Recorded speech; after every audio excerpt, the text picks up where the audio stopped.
Good morning, John. Good morning, Alexandra. How are you in Missouri, USA? Well, I am quite well, thank you. And we are going to speak about spiritual preparedness for NIBIRU Flyby.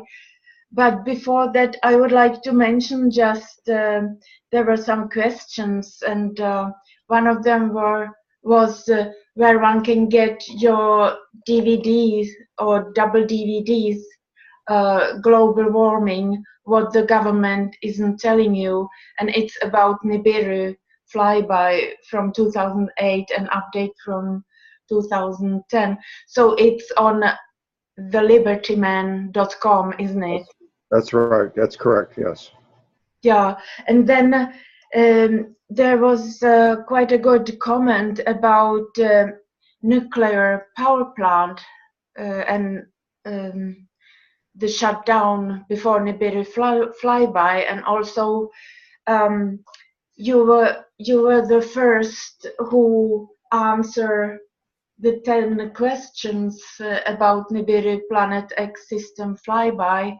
It is a coming book, and several scientists or people who researched about Nibiru flyby, who knows, as you know, a lot. So people have answered these 10 questions, and one of them was Harald Kautzweiler, who also have quite a good comment about nuclear power plant. So in case we would have more time in the end of this interview, if maybe we could at least mention something about these comments. Certainly. Yes, of course. Yeah.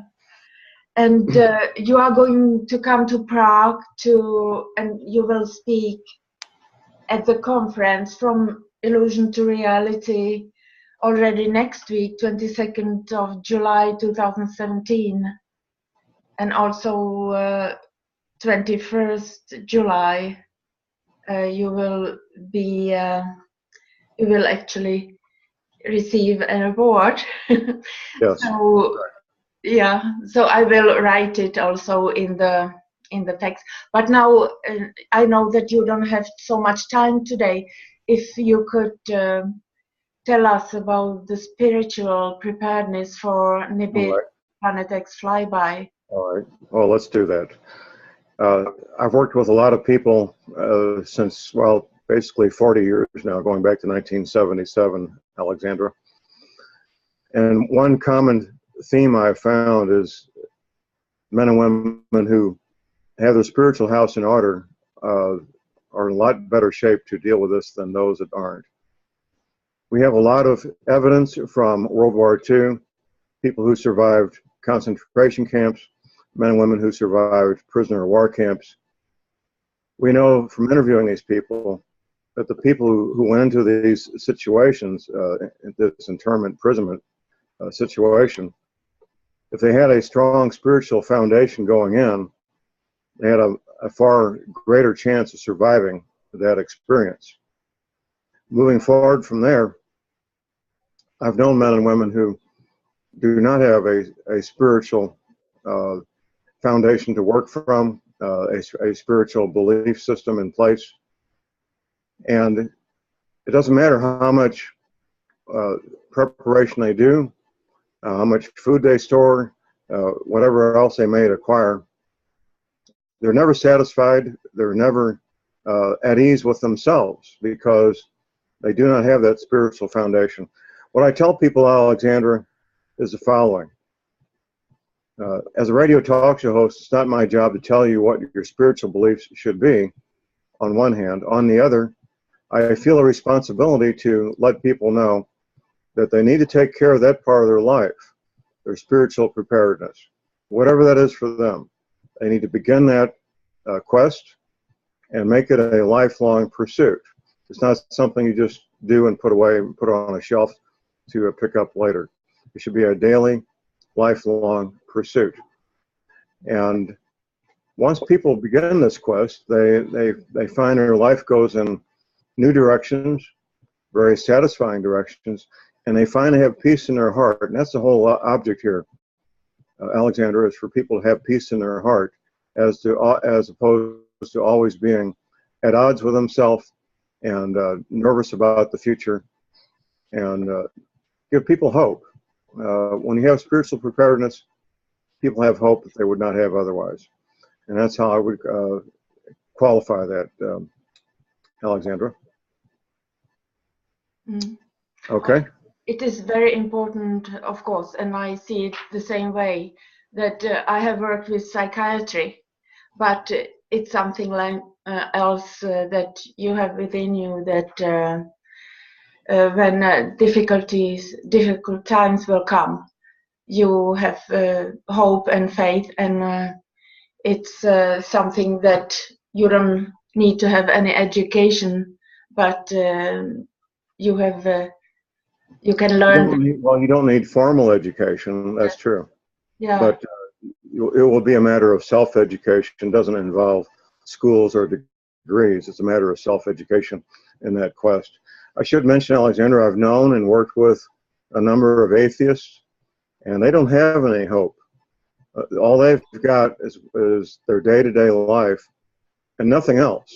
And it's a very sad way to live, in my opinion. But that's their choice, and I respect that. But the atheists I've known are generally pretty sad people. Mm-hmm. And then these days, if you speak about Bible, actually you have there something for your spiritual preparedness, but you have there information for the NIBIRU Flyby, because it's mentioned in the Bible. That's right, it is. Yeah. I would mention that another man who also from United States, Marshall Masters, he has also worked with NIBIRU Flyby since probably the same time. He has known since 1999 or 2000 as yourself, but he is more journalist. You have worked within military, and you have your information from the military more, isn't it so? But I have ordered 3 books of him, and one is it's about the connection between Colbrin Bible and Planet X or NIBIRU, and this is thick, really, book. And what he says, I haven't read it yet, but he says that in this book the Egyptians of Exodus time are describing the previous flyby, and this little book is about NIBIRU, Exodus, Deluge, Atlantis. So it's actually about the 3 previous floods. Right.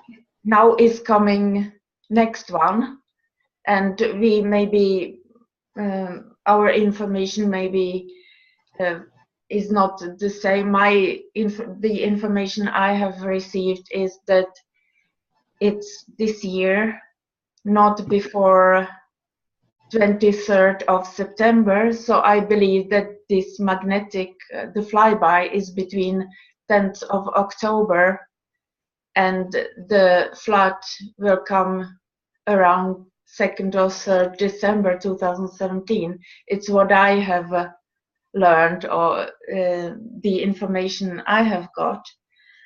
But all this has been covered up, the information for us.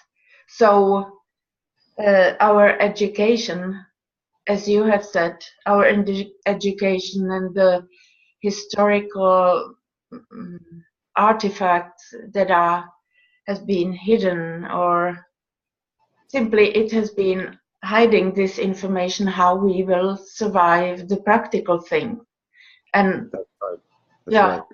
So if maybe the atheists at least they can read the Bible as the information about the flyby and how they should be prepared, at least like with physical things, and maybe they could get in more and more into this spiritual. Well, we hope that people will pay heed, Alexandra, that if they don't have a spiritual component to their life, that they will begin that quest and incorporate that into everything else they do. That's what we hope. We can hope to help as many people as possible. It's what we can do.